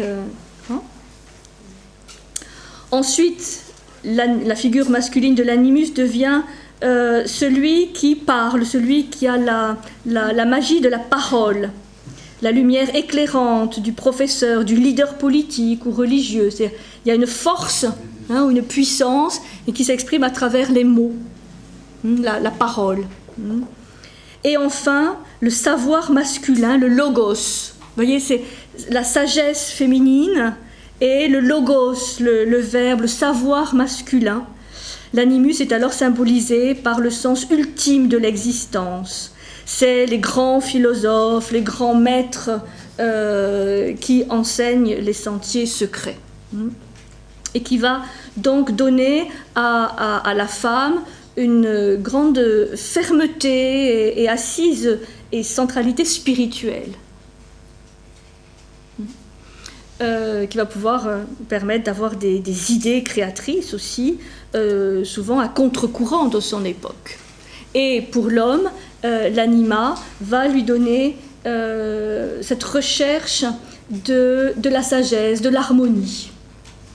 Donc, plus mentale pour la femme, plus harmonie un peu mystique pour dans l'évolution de ces images archétypales, archétypiques de l'animus et de l'anima. L'animus et l'anima sont symbolisés dans les traités alchimiques par le roi et la reine. C'est pour ça qu'on parle d'une hiérogamie, hieros gamos, mariage sacré entre le roi et la reine, l'union du roi et de la reine. Donc c'est un accouplement, évidemment, du roi et de la reine, mais c'est une union spirituelle, mystique. Ce qu'on a vu dans le bouddhisme tibétain, dans le Vajrayana, avec la voie tantrique. Donc d'une autre manière, vous voyez cette signification symbolique aussi de l'union qu'on a dans le tantra. Les noces sont les noces, le mariage sacré, les épousailles. Quatrième étape, l'œuvre au rouge, rubédo, rubis. Donc on a nigredo, albedo, citrinitas et rubédo. Alors là, il y a des choses très intéressantes dans cette œuvre au rouge qui amène à l'incandescence. C'est la confrontation à l'archétype lumière. Donc à cette grande lumière, cette grande luminosité qui, comme on l'avait vu avec Otto et la notion du lumineux, entraîne toujours une double réaction, soit de fascination, soit de rejet. C'est un pouvoir donc puissant par rapport auquel Jung explique qu'il y a souvent deux attitudes. Soit l'attitude du recul. Le sujet abandonne, enfin, disons par rapport à cette puissance qu'il voit, qu'il sent, peut abandonner le processus d'individuation. Et il rétablit quelque part le masque. Donc il peut y avoir un retour, disons, du moi conscient qui se cramponne, c'est une image, à ce qui est connu par peur, vraiment, de cet inconnu qui surgit. Une nécessité externe va remplacer la nécessité interne, et là le processus alchimique s'arrête. Ça veut dire que s'il s'arrête à l'intérieur, il s'arrête aussi dans la tanor, puisque l'un est le reflet de l'autre. Donc ça, c'est une possibilité. L'autre possibilité, c'est ce qu'il appelle l'affrontement, c'est-à-dire la personne cède à la tentation de s'identifier à l'archétype lumière. Donc c'est l'affrontement, mais dans le sens, ce que Jung va appeler une inflation, c'est-à-dire le piège de se penser arrivé. La personne se sentira détentrice d'un pouvoir immense, et donc la personne peut être le jouet de cette puissance, ou vouloir jouer vraiment à l'apprenti sorcier, enfin au prophète, à celui qui détient ce pouvoir, mais n'a pas développé l'humilité suffisante pour mettre ce pouvoir au service des autres. C'est pour ça qu'on parle d'une inflation, en fait, du moi, une inflation de l'ego, qui est évidemment très préjudiciable, parce qu'elle arrête le processus, là aussi, d'individuation. Ça pour montrer que les pièges sont à chaque étape. Et c'est comme dans le Bardo Todol, où il y a des opportunités pour l'éveil, mais en même temps, les pièges et les obstacles, disons, sont toujours là. Donc c'est ce qu'il appelle l'inflation psychique, une extension, disons, du moi au-delà des limites individuelles, et ça peut même aller jusqu'à la folie, disons, jusqu'à perdre complètement ses repères. Excusez-moi, est-ce que la mégalomanie pourrait être une des figures de cette Oui. processus-là ? Oui, tout à fait. C'est-à-dire se sentir tout puissant, voilà, avec une puissance qui est réelle, mais qui est mise au service, en fait, qui est mise au service du moi. C'est paranoïaque. Oui, enfin, disons, après, ça peut donner tous les noms de névrose, mais c'est un des dangers d'avoir éveillé cette puissance. C'est pour ça que, de mon point de vue, aussi, Jung explique que tout ce processus, sauf exception, ne peut être que progressif. Enfin, je pense à ce qu'on discutait tout à l'heure, parce que il y a évidemment une formation intérieure puissante qui doit se faire au fur et à mesure de ces étapes. Justement, je pense aussi aux expériences chamaniques, pour que cet immense pouvoir qui est en soi puisse être canalisé, utilisé pour le bien de soi-même et des autres. C'est pour ça que, par exemple, le chaman a l'obligation de mettre son pouvoir au service du village, au service de la communauté, pour guérir, par exemple.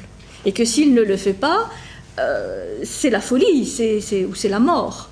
Parce que il y a une indispensable formation intérieure pour justement éviter cette inflation de l'ego qui nous guette à chaque étape, qui nous guette. Donc, il explique que la seule solution, c'est de faire acte d'humilité, avoir un travail utile qui l'accroche à la terre. Humilité, ça vient de humus, la terre. Faire un travail... Alors, lui, Jung, il dit le travail manuel, utile à la collectivité, c'est ce qu'il y a de mieux. Lui-même a taillé la pierre, je vous avais expliqué. Il faisait des jeux de construction, il taillait la pierre. Et ça, justement, il disait, ça m'empêche... disons, ce processus inflationniste de l'ego, ça me ramène à la réalité de la matière et la confrontation aussi à la matière. Excusez-moi. Oui. J'imagine qu'il doit recommander qu'il y ait toujours la gouvernance d'un initié, quelqu'un qui est passé par ces étapes, parce qu'on ne peut pas en passer par là tout seul. Il faut constamment être... Alors, les obstacles sur la voie sont tellement nombreux et tellement dangereux. il y a la présence pour Jung, évidemment, de l'analyste. De mon point de vue, mais ça c'est, voilà, je vous livre un point de vue personnel, il sous-estime, notamment dans la science alchimique traditionnelle, le rôle de la relation maître à disciple. Puisqu'il s'étonne parfois que dans chaque traité alchimique qu'il ait pu connaître, il y a la totalité de l'œuvre décrite. Alors qu'il se rend bien compte que dans son expérience, plein de patients, ou peut-être même lui-même, est allé jusqu'à un certain niveau, mais n'a pas fait peut-être la totalité de l'œuvre. Et là, je pense qu'il sous-estime cette relation qui était très forte chez les alchimistes, de transmettre des connaissances, pour éviter que chacun recommence tout à zéro, même si, de toute façon, on est soi-même la matière, mais il y a peut-être aussi une accélération des étapes, ce que dans l'alchimie on appelait l'initiation, c'est-à-dire une accélération de prise de conscience qu'il ne met pas du tout en avant, et aussi je crois qu'il sous-estime un tout petit peu le côté opératif de l'alchimie, c'est-à-dire le fait de vraiment travailler avec, dans son laboratoire, avec la matière, enfin, ce côté concret, qui est le propre de la science alchimique et sans laquelle on n'a qu'une alchimie théorique et peu opérative.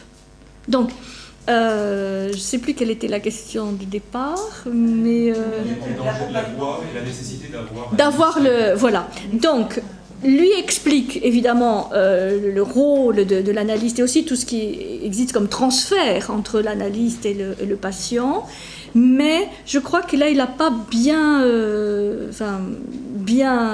il a sous-estimé la relation du maître et ce que peut apporter le maître au livre et vice-versa, hein, mais surtout dans cette transmission de connaissances et de vécu.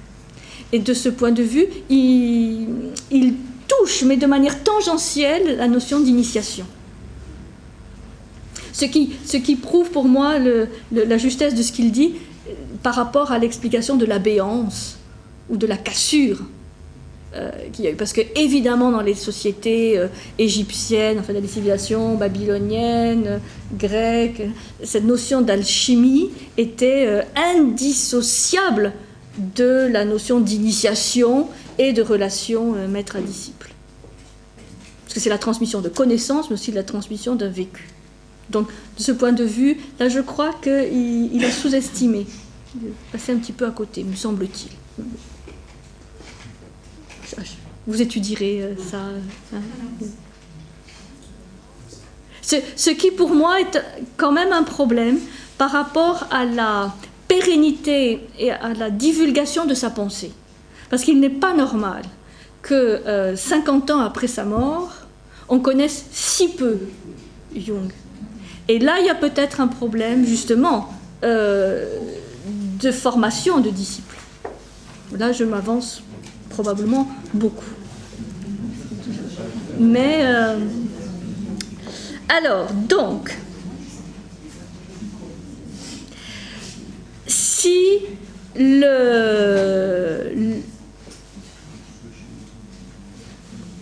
l'analyser, disons, ne cède pas ni au recul, ni à l'affrontement, mais dans le sens d'une inflation, là, il peut atteindre la confrontation avec le dernier archétype, qui est l'archétype du soi.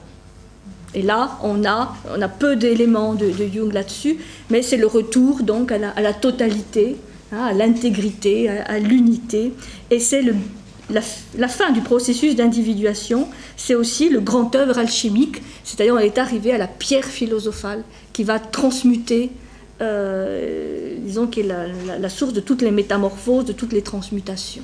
L'élixir de jouvence, l'embryon d'immortalité. C'est la finalité du processus d'individuation où on arrive à devenir aussi rayonnant et incorruptible que l'or. Rappelons-nous que les Égyptiens appelaient l'or la chair des dieux. C'est-à-dire vraiment la chair incorruptible hein, synonyme de symbole d'immortalité.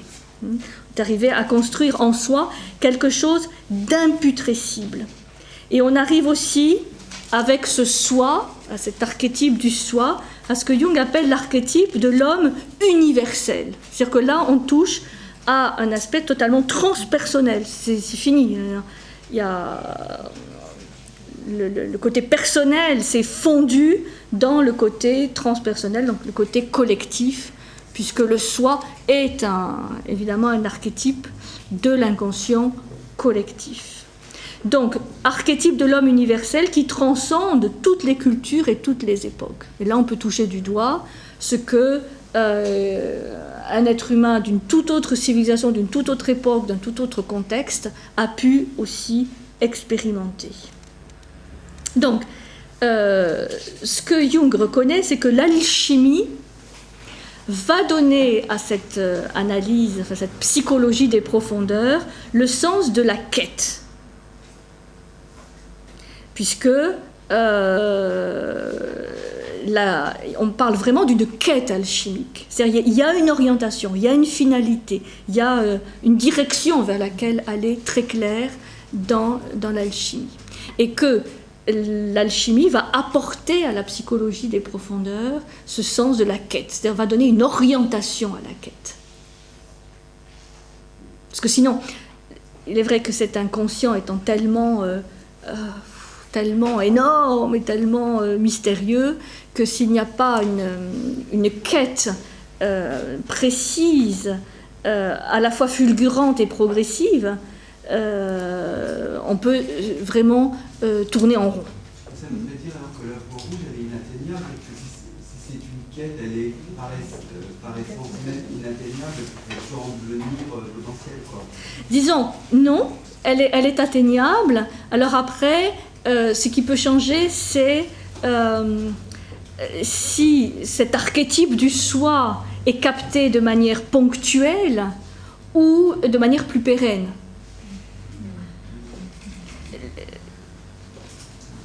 Je pense que par rapport à ce qu'on a étudié du bouddhisme tibétain, si on a une captation pérenne de l'archétype du soi, on a la libération, on a l'éveil.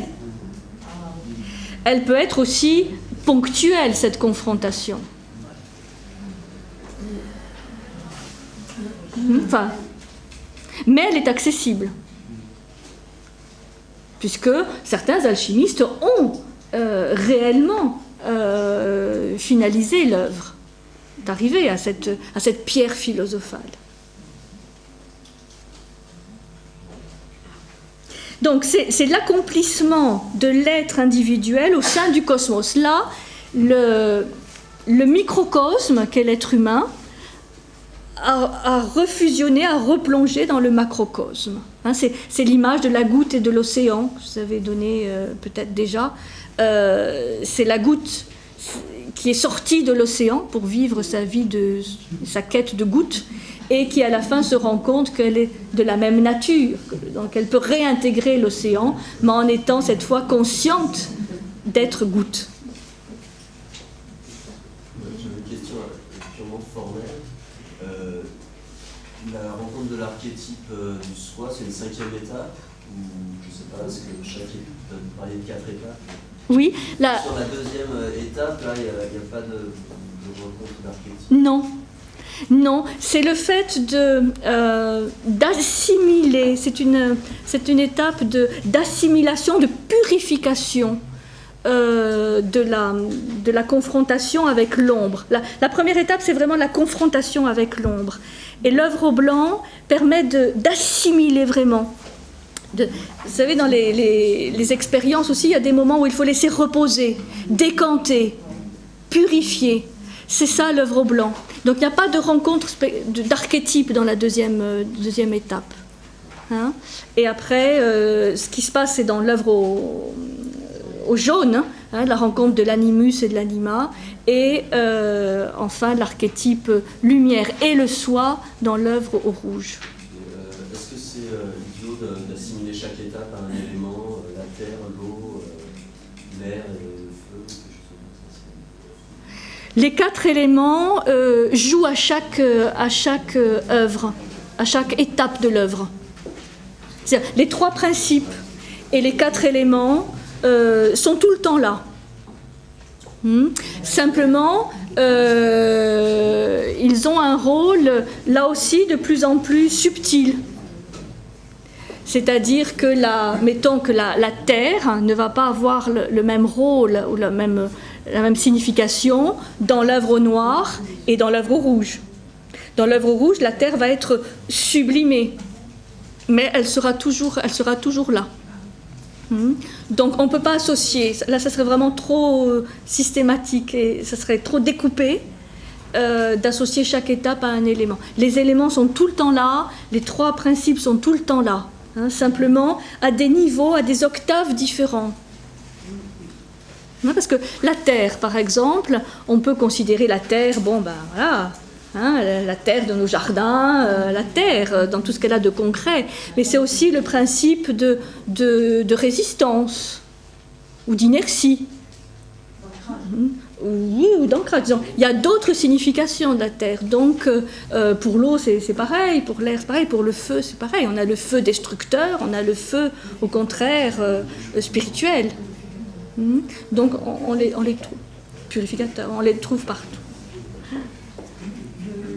La phase 2, le blanc est lié à la lune, tu nous disais. Oui. Et les autres phases sont liées à... Alors, le rouge, c'est le soleil. C'est pour ça qu'à la fin, il peut y avoir là aussi les noces du soleil. Et dans beaucoup de représentations alchimiques du Moyen-Âge, vous avez dans les cartouches le soleil et la lune, toujours. Ce sont les deux parents des luminaires. Le jaune et le noir. Et le jaune et le noir. Par rapport le blanc, le rouge, le jaune, le noir, le corbeau et l'autre. Ah oui, vous avez plein de correspondances avec les planètes, avec tout. C'est justement le propre de la vision hermétique ou alchimique, c'est que tout est en correspondance avec nous. Donc vous avez les planètes qui sont en correspondance avec les métaux, avec les couleurs, avec les saisons, enfin voilà, c'est d'immenses tableaux de correspondance, sachant que dès qu'on touche un élément, ça agit sur l'ensemble. Est-ce qu'il faut entendre œuvre au masculin? Oui. Œuvre au masculin. Donc on dit le grand œuvre. Est-ce que c'est l'œuvre, on le prend au masculin ou on le prend au féminin?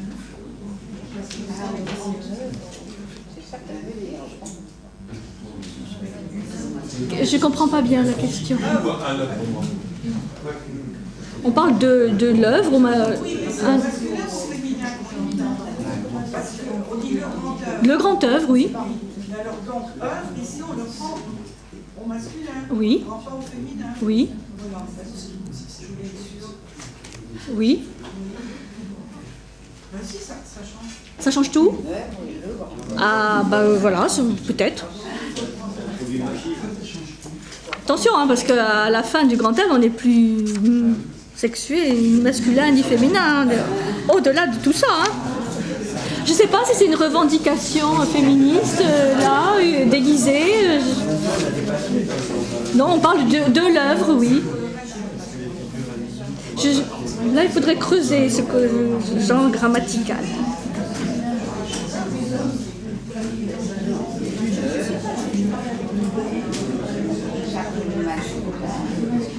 Alors, simplement une petite phrase pour finir. Oui.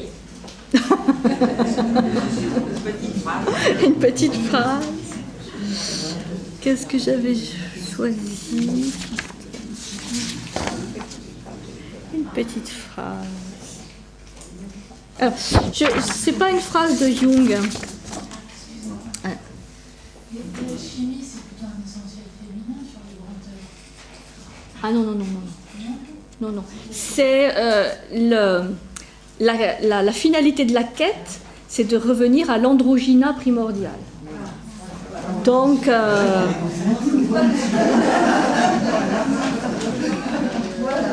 oui.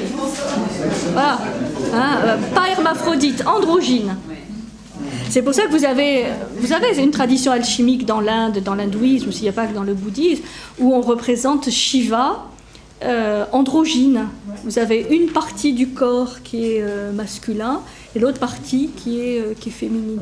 Ça fait partie de la coïncidence, des contraires, des opposés. Hein. On croise.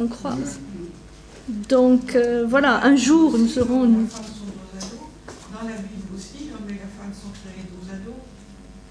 Et après, Dos à dos. T'as des scoops, toi, Jacqueline, sur dos à dos. Bon, je connaissais Aristophane dans le banquet. Ah, c'est pas la côte. non, la femme a pas été tirée de la côte et ils sont créés dos à dos. Et après, j'ai entendu dans une émission. Ah, bah alors. Alors c'est sûrement vrai. Bon, alors, on va finir parce que là, sinon il y a trop de scoops. Là, ça me dépasse complètement là. Une petite phrase, voilà.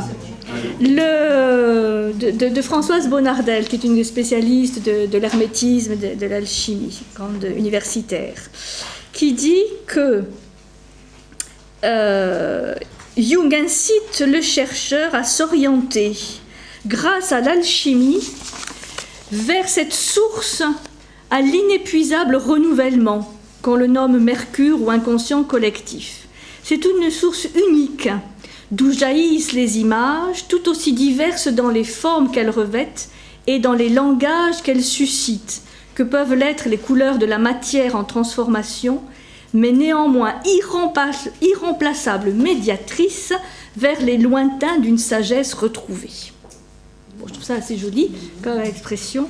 C'est-à-dire qu'il va utiliser, Jung, l'alchimie comme, pas comme une science à imiter, mais comme un guide. Comme une science qui vraiment guide vers cette sagesse retrouvée que chacun a en lui. C'est-à-dire, c'est très encourageant dans le sens de... C'est que, voilà, ce soi, cette unité, cette intégrité, cette sagesse, elle est en chacun. À chacun de vouloir aller à sa rencontre. Et c'est pour ça qu'il fait confiance à l'homme. Moi, je trouve que ce que tu disais tout à l'heure à propos de ce que peut-être il avait un peu laissé de côté entre le maître et l'élève, c'est peut-être parce qu'il a une grande confiance en l'homme. Il peut éventuellement lui donner une guidance, mais pas être son maître, quoi, pas avoir une emprise sur lui. Peut-être c'est ça. Le maître n'a pas d'emprise. Bon. Enfin, certains maîtres ont des emprises. C'est pas des maîtres. C'est pas des maîtres. Enfin bon, ça c'est un autre sujet. Mais disons, oui, faire confiance à la nature humaine, oui. Confiance à l'homme. Je trouve qu'à travers tout ce que tu dis, on sent qu'il y a une grande confiance dans l'homme. Oui. Et en même temps, il met bien en évidence tous les pièges, hein, toutes les peaux de banane, hein, sur lesquelles nous pouvons glisser. Mais confiance, oui, c'est sûr. Cette utilisation de l'alchimie comme un guide pour progresser, disons, vers l'individuation, est-ce qu'il s'en sert uniquement comme outil de progrès? Est-ce qu'il se sert uniquement de l'interprétation des rêves? Est-ce qu'il y a d'autres techniques, d'autres méthodes de travailler vers cette individuation? C'est essentiellement l'étude des rêves, mais aussi des visions, disons, dans les cas de patients